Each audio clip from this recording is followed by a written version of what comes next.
Let's mike news at 7। Let's mike समाचारों के साथ मैं महेश सिंह। अमेरिका के राष्ट्रपति डोनाल्ड ट्रंप ने कहा है कि भारत पाकिस्तान संघर्ष के दौरान 7 ब्रांड न्यू विमान मार गिराए गए थे। हालांकि उन्होंने यह स्पष्ट नहीं किया है कि ये विमान किस देश के थे। ट्रंप ने एक बार फिर दावा किया है कि उन्होंने 2 बड़ी परमाणु शक्तियों के बीच सैन्य संघर्ष रुकवाया था। टोक्यो में अमेरिकी राष्ट्रपति ने दोहराया कि उन्होंने भारत और पाकिस्तान के बीच संघर्ष खत्म करने के लिए व्यापार का सहारा लिया। उन्होंने कहा कि मैंने प्रधानमंत्री मोदी से और पाकिस्तान के फील्ड मार्शल से कहा कि देखिए, अगर आप लोग लड़ते रहेंगे तो हम कोई व्यापार नहीं करेंगे। और लगभग 24 घंटे के भीतर संघर्ष खत्म हो गया। A lot of the wars that I stopped were because of tariffs, and frankly, I did a great service to the world, but because of tariffs, because of trade.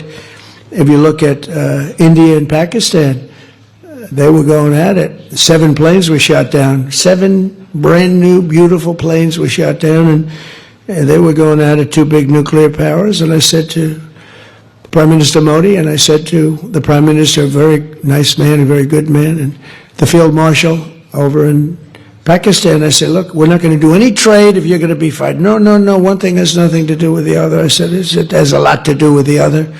2 nuclear powers. We get that nuclear dust all over the place. All of you are affected, right?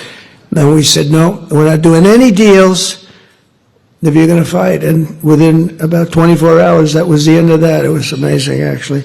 And we've done numerous like that. I would say trade is responsible for 70% of the fact that we didn't have wars by using our heads, because I want to trade with the United States, but I said, we're not going to trade if you're going to go to war. Bharat ने लगातार यह स्पष्ट किया है कि पाकिस्तान के साथ संघर्ष विराम समझौता दोनों देशों की सेनाओं के सैन्य संचालन महानिदेशकों के बीच प्रत्यक्ष बातचीत के जरिए हुआ था। केंद्रीय वाणिज्य और उद्योग मंत्री पीयूष गोयल ने ब्रुसेल्स की 3 दिन की यात्रा के बाद कहा कि भारत और यूरोपीय संघ के बीच मुक्त व्यापार समझौते पर बातचीत में काफी प्रगति हुई है। गोयल ने ईयू के व्यापार आयुक्त मारोश शेफकोविच के साथ चर्चा की, जिसमें दोनों पक्षों ने औद्योगिक टैरिफ और अन्य मुद्दों पर समझौते की दिशा में कदम बढ़ाए। गोयल ने कहा है कि ये बातचीत 2022 में फिर से शुरू हुई थी और अब दोनों पक्ष 2023 तक द्विपक्षीय व्यापार को $100 अरब तक पहुंचाने के लक्ष्य के करीब हैं।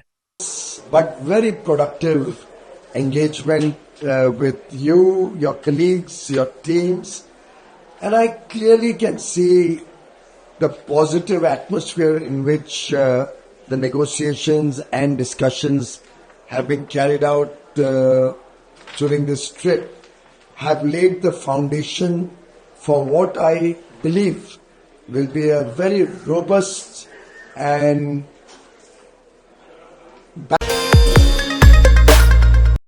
प्रधानमंत्री नरेंद्र मोदी ने जापान की नई प्रधानमंत्री सनाए तकाची से फोन पर बातचीत की। पीएम मोदी ने उन्हें पीएम पद संभालने पर बधाई दी और उनके साथ द्विपक्षीय संबंधों को आगे बढ़ाने पर चर्चा की। प्रधानमंत्री ने एक्स पर यह जानकारी साझा की। तकाइची हाल ही में जापान की पहली महिला प्रधानमंत्री बनी है। उन्होंने शिगेरू इशिबा के हटने के बाद यह पद संभाला है। प्रधानमंत्री मोदी ने एक्स पर कहा है कि जापान की प्रधानमंत्री सनाए तकाइची से सौहार्दपूर्ण बातचीत हुई। भारत जापान के विशेष सामरिक और वैश्विक साझेदारी को आगे बढ़ाने के हमारे साझा दृष्टिकोण पर चर्चा हुई। बातचीत में आर्थिक सुरक्षा, रक्षा सहयोग और प्रतिभा विनिमय जैसे विषय प्रमुख रहे। उन्होंने कहा है कि हम इस बात पर सहमत हैं कि मजबूत भारत जापान संबंध वैश्विक शांति, स्थिरता और समृद्धि के लिए बेहद जरूरी है। सिक्किम परिवहन विभाग ने 1 नवंबर से पूरे राज्य में AI आधारित ई-चालान और इलेक्ट्रॉनिक ट्रैफिक मॉनिटरिंग सिस्टम को फिर से लागू करने की घोषणा की है। मोटर वाहन डिवीजन के नोडल ऑफिसर ने बताया कि AI से ट्रैफिक उल्लंघनों का स्वचालित पता लगाया जाएगा, जैसे प्रदूषण, शोर, मानक उल्लंघन, बिना परमिट ड्राइविंग या बीमा की कमी। पहले अप्रैल 2025 में शुरू हुए इस सिस्टम को गलत चालान जैसी जनता की शिकायतों के कारण रोका गया था। अब सुधार के साथ इसकी वापसी हो रही है। ये थी अब तक की खास खबरें। जुड़े रहिएगा लेट्स माइक के साथ।